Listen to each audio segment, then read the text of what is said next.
मैं सिकुड़ी गांव के उस पावन पुण्य धरा पर उपस्थित हूं जहां छोटेलाल पटेल जी की जन्म स्थली है, जन्मभूमि है। और ये एक ऐसा स्थल है जहां किसान कोष का भव्य निर्माण किया गया था उनकी कर कमलों के द्वारा। ये स्थल आप सिकुड़ी गांव के किसान कोष का पहला स्थल है और उन्होंने कई किसान कोष का। चलिए हम चलते हैं, कुछ पूछते हैं यहाँ के निवासी, इस गांव के लोगों के द्वारा उनके बारे में संक्षिप्त जीवन परिचय। ये किसान कोष का दृश्य है। अंदर यहाँ ताला लगा हुआ है और एक हॉल और एक कमरे। उनके जाने के बाद यहाँ पर विद्यालय भी संचालित था। इस गांव के ग्रामीण बाहुल्य आबादी है। ये आपके नगर पंचायत मानपुर में समावेशित हो चुका है। इस गांव का नाम सिकुड़ी है। आइए चलते हैं हम गांव के रहने वाले भैया जी। भैया बताएंगे आपका नाम क्या है? मेरा नाम विपिन पटेल है। हम सभी ने स्वतंत्रता संग्राम सेनानी स्वर्गीय श्री छोटेलाल पटेल जी का नाम सुना ही होगा। हम थोड़ा सा और उनके ज़्यादा जानकारी एकत्रित करने की कोशिश करते हैं, भैया से पूछते हैं। जैसा कि आप सभी ने माननीय स्वतंत्रता संग्राम सेनानी श्री छोटेलाल पटेल जी के बारे में सुना ही है और जानते आए हैं उनको, और क्योंकि उन्होंने पूरे देश और समाज के लिए काम किया है, किसी एक पर्सनल विशेष या अपने लाभ हित के लिए उन्होंने कोई कार्य नहीं किया है। जैसे कि हमारे अपने गांव की बात करूं, सुगड़ी की, तो सुगड़ी में उन्होंने एक औषधालय और 3 से 4 किसान कोष का निर्माण करवाया। जो अभी आप एक किसान कोष के बारे में सर ने बताया ही, आप किसान कोष की तस्वीर। हाँ। मैं श्री छोटेलाल पटेल जी स्वतंत्रता संग्राम सेनानी जी का पौत्र हूँ। किसान कोष से लगभग 50 मीटर दूर ही उनका जन्मभूमि एवं निवास स्थान है। जैसे एक 50 किलोमीटर आगे एक किसान कोष है और ऐसे ही कई सारे किसान कोष, औषधालय और अपने एक लक्ष्मी भंडार का भी इन्होंने निर्माण। जैसे ये सिकुड़ी गांव है, आप इसको तो जानते ही हैं। आपका ये जन्म स्थल आपका भी यहाँ, और आप पौत्र भी हैं, आप उनके पौत्र भी हैं जी। तो अभी आपने जैसे बताया कि यहाँ 3 किसान कोष लक्ष्मी भंडार के नाम से, ये एक लक्ष्मी भंडार भी था, लक्ष्मी भंडार के नाम से था। तो इसका मुख्य उद्देश्य क्या था उस समय पर? इनकी ज़रूरत क्या थी, आवश्यकता क्या थी इनकी? इसका मुख्य उद्देश्य था कि जैसे बेरोजगारी, भूखमरी, आपातकालीन स्थिति, जैसे कि उस टाइम पे खाद्य सामग्री लोगों के पास नहीं उपलब्ध हो पाती थी। तो इसका उद्देश्य था कि मतलब इसके माध्यम से हम जो गरीब वर्ग हैं, जो निचले वर्ग है, जो अपना जीवन यापन अच्छे से नहीं कर पा रहे, तो उनका इन्होंने अपने इस किसान को उसके माध्यम से सहयोग किया था। इसका मतलब है जो संपन्न वर्ग था वहाँ से खाद्यान्न इकट्ठा करते थे और जो गरीब परिवार के लोग होते थे उनको मुहैया कराते थे ताकि वो भी जीवन सही कर सके अपने। चलिए भैया, आपसे मिलकर बहुत अच्छा लगा, बहुत बहुत शुक्रिया आपको। अब हम इनके और कार्यस्थल एवं जो इन्होंने निर्माण स्थल बनाया है उसके बारे में हम आगे जानकारी हम प्राप्त करेंगे।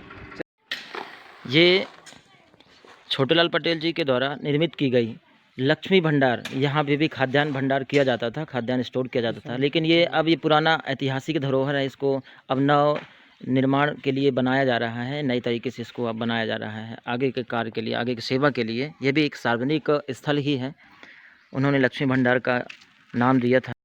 छोटेलाल पटेल जी गांधीवादी विचारधारा के अनुयायी थे। उन्होंने इस स्मृति के लिए, आप देख रहे हैं गांधी जी की प्रतिमा का पदार्पण, उन्होंने ये इस स्थल पर स्थापना की है। प्रतिमा गांधी जी की प्रतिमा है ये, और ये भी स्थल सिकुड़ी गांव में उनके निवास स्थल से 50 मीटर दूर है। गांधी जी की मूर्ति आपके जीवन काल में इसे स्थापित किया गया है। गांधी जी की मूर्ति जहाँ पर है, अभी मैंने आपको दिखाया, उसी के सामने हनुमान जी के मंदिर की स्थापना भी उन्हीं के समय काल में ही हुआ है। ये दृश्य आप देख रहे हैं, ये हनुमान मंदिर सिकुड़ी गांव में ही है। ये गांधी चौक स्थल है। छोटेलाल पटेल जी 1947 आज़ादी के बाद से 1952 तक बांधवगढ़ क्षेत्र के प्रथम विधायक थे। मैं यहाँ पर कुठुलिया गांव में हूँ और कुठुलिया गांव नदी के तट आप देख रहे हैं भराड़ी नदी है और नदी के तट पर हनुमान मंदिर की भी स्थापना की थी। और यह हनुमान मंदिर कुठुलिया कुठुलिया गांव और सिगुड़ी गांव के बीच में है और ये भराड़ी नदी के जस्ट तट पर है। स्वतंत्रता संग्राम सेनानी जी के गांव में ही हैं हम, सिगुड़ी गांव में। आप ये देख रहे हैं, ये चिकित्सा का केंद्र था। जब लोग बीमार होते थे तो औषधालय का निर्माण कराया गया। आज से 50-52 वर्ष पूर्व की ये भवन है और आप देख रहे हैं आज ये जर्जर की स्थिति में है। बहुत पुरानी धरोहर है ये। आज भी ये भवन आप जो देख रहे हैं दृश्य में, ये कुछ इस स्थिति में है।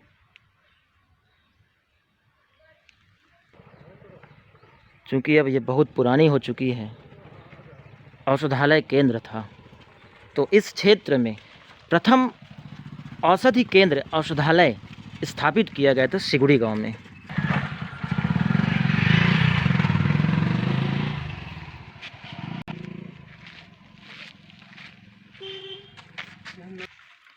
आप ये औषधालय केंद्र के बाहरी पृष्ठ पर कुछ अक्षरों को जो टंकन किया गया है वो आप देख रहे होंगे। चूँकि बहुत पुरानी धरोहर है इसलिए यहाँ पे बहुत सारी चीज़ें मिटी हुई हैं। छोटेलाल पटेल जी के पावन पुण्य धरा पर ये एक विश्राम गृह का निर्माण किया गया था। ये बहुत पुराना है। आज ये भवन आप देख रहे हैं विश्राम की स्थिति में अब है। इसका भी निर्माण उनके ही समय काल में इसकी स्थापना की गई थी। हम सिगुड़ी गांव के प्राथमिक और माध्यमिक विद्यालय जहां संचालित है वहां पर हैं। आप ये भवन देख सकते हैं। इस प्राथमिक विभाग का जो विद्यालय संचालित करना था उसके लिए लगभग 60 से 62 डिसमिल का भूदान भी छोटेलाल पटेल जी ने ही किया था। और आज प्राथमिक माध्यमिक यहाँ तक कि हाई स्कूल भी संचालित है। हाई स्कूल एक अन्यत्र जगह पर है। सिगुड़ी गांव का प्राथमिक और माध्यमिक विद्यालय का ये जो भवन का दृश्य है, ये देखिए आप, नवीनीकरण हो चुका है कई बिल्डिंग्स का। तो इस विद्यालय को संचालित करने का श्रेय भी जो प्राथमिक विद्यालय है स्वतंत्रता संग्राम सेनानी श्री छोटेलाल पटेल जी को ही जाता है। यह बाग बगीचे का दृश्य का फैलाव आप देख रहे हैं। इसे सीता शरण की बगिया कहा जाता है। ये भी सिगुड़ी गांव में ही है। उनके गृह गांव सिगुड़ी में प्रसिद्ध है। इसे सीता शरण की बगिया कहा जाता है। ये लगभग 2 एकड़ की भूभाग पर फैला हुआ है। और इसके पीछे का दृश्य देखेंगे, वहाँ पर उच्च गुणवत्ता युक्त जल पेय की टंकी की व्यवस्था की गई है। ये अभी आधुनिक सुविधा के तौर पर इसे बनाया गया है। और इसी बगिया में लगभग 5 साल पहले शासकीय हाई स्कूल सिगुड़ी, पूर्व में प्राथमिक और माध्यमिक विद्यालय खुला था, लेकिन इसका भी उन्नयन करके इसे शासकीय हाई स्कूल सिगुड़ी में बनाया गया है। आज यह गांव बहुत तेजी से विकास कर रहा है। शासकीय हाई स्कूल सिगुड़ी, विकासखंड मानपुर, जिला उमरिया। देखिए ये बगिया बहुत विस्तार क्षेत्र तक, बहुत बड़ी सीमा तक फैला हुआ है। और इसी के सामने का दृश्य जहां पर यह विद्यालय स्थापित की गई है। आपके समयाकालीन कार्य आज भी स्मृति योग्य है। आपने अपने क्षेत्र के लोगों के लिए बहुत ही सराहनीय कार्य किया है। अभी हम रोहनिया में हैं और ये आदिवासी छात्रावास बालकों के लिए था और इसकी स्थापना भी शुरुआत में स्वर्गीय श्री छोटेलाल पटेल जी सेनानी, इन्हीं के समयाकालीन में इसकी स्थापना की गई थी। इसकी प्रारंभिक शुरुआत 1946 आज़ादी के बाद ही यहाँ स्थापना की गई थी। और ये जो छात्रावास है ये रोहनिया, यहाँ पर पास में ही ज्वालामुखी मंदिर है, उसी के पीछे का दृश्य है। इसे आप देख सकते हैं। बहुत कुछ नवीनीकरण करवाया जा चुका है। इनमें बहुत सारा अभी आप नवीनीकरण देख रहे होंगे, नए बिल्डिंग्स बन चुके हैं, लेकिन जो इसका प्रारंभिक स्थापना थी ये आपके समयाकालीन में ही इसकी नींव रखी गई थी। आपके अनोखे और अद्भुत कार्य के लिए आपको हमेशा याद रखा जाएगा।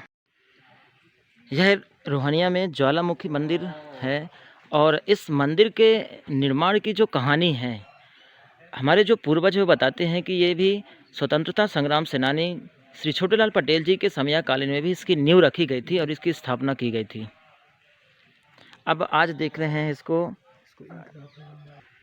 और हमारे पूर्वजों का ये मानना है कि इस मंदिर के निर्माण में जो समय लगा है वो एक रात्रि में ही इसकी स्थापना की गई थी।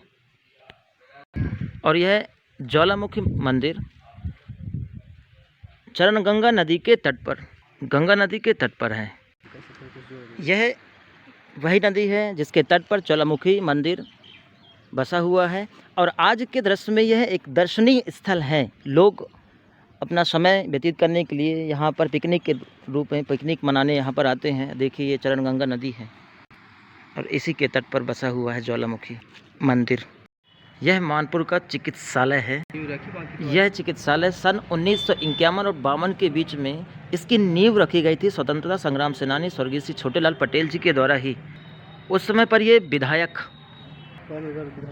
पद पर थे, बांधवगढ़ क्षेत्र के विधायक पद पर थे और उन्होंने ही, चूँकि इससे नज़दीक सिगुड़ी गांव लगा हुआ था, सिगुड़ी गांव उनकी जन्मस्थली थी, तो लोगों का ये मानना कि आज के समय में तो बहुत सारी सुविधाएं हैं लेकिन पुराने समय में सुविधाएं नहीं थी। तो ये जो नींव रखी गई थी, ये बहुत पुरानी बिल्डिंग बनी हुई है, चिकित्सा केंद्र है, चिकित्सालय है, बहुत बड़ा। तो इसमें ऐसा लोग बताते हैं कि लोग गांव से मदद करने के लिए एक जो भी उनकी सामग्री होती थी उस सामग्री के माध्यम से आपस में सहयोग करके उन्होंने खुद ही अपने मेहनत के दम पर और लोगों को इकट्ठा करके इस चिकित्सालय का केंद्र बनाया। इसको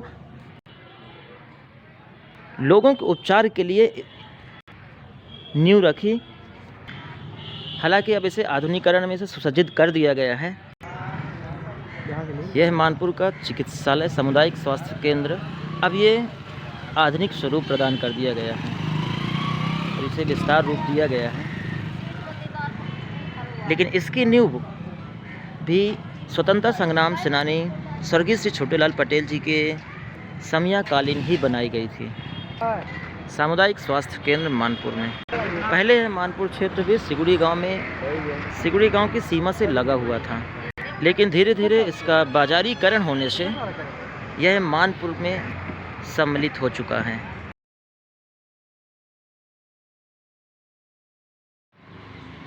और यह मानपुर में शासकीय उत्कृष्ट उच्चतर माध्यमिक विद्यालय, इसकी नींव भी उसी समय काल में ही रखी गई थी जब ये बांधवगढ़ क्षेत्र के विधायक थे। अब यह मानपुर के अंदर ही है। खेल क्षेत्र को बढ़ावा देने के लिए उत्कृष्ट विद्यालय के खेल का परिसर भी है। आप पीछे का ये दृश्य देख सकते हैं। ये भी वर्तमान में माननीय लोकप्रिय विधायक सुश्री मेनन सिंह जी के कर कमलों से महाविद्यालय की स्थापना की गई। महाविद्यालय का नामकरण स्वर्गीय श्री छोटेलाल पटेल शासकीय महाविद्यालय मानपुर से किया गया है, जो कि इस क्षेत्र के लिए बहुत ही हर्ष एवं गौरव की बात है। इस कार्य के लिए यह क्षेत्र और हमारा समाज आपका हमेशा आभारी रहेगा।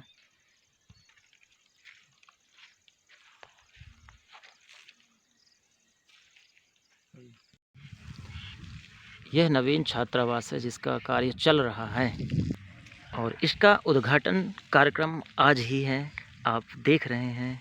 और यह छात्रावास आपसी सहयोग और आप सबके सहयोग से यह बन पाया है। इसी छात्रावास के उद्घाटन के लिए हम सब यहाँ एकत्रित हुए हैं। आप सभी का स्वागत है। यह उस दिन का फ़ोटो है जब यह कार्य चल रहा था यहाँ पर।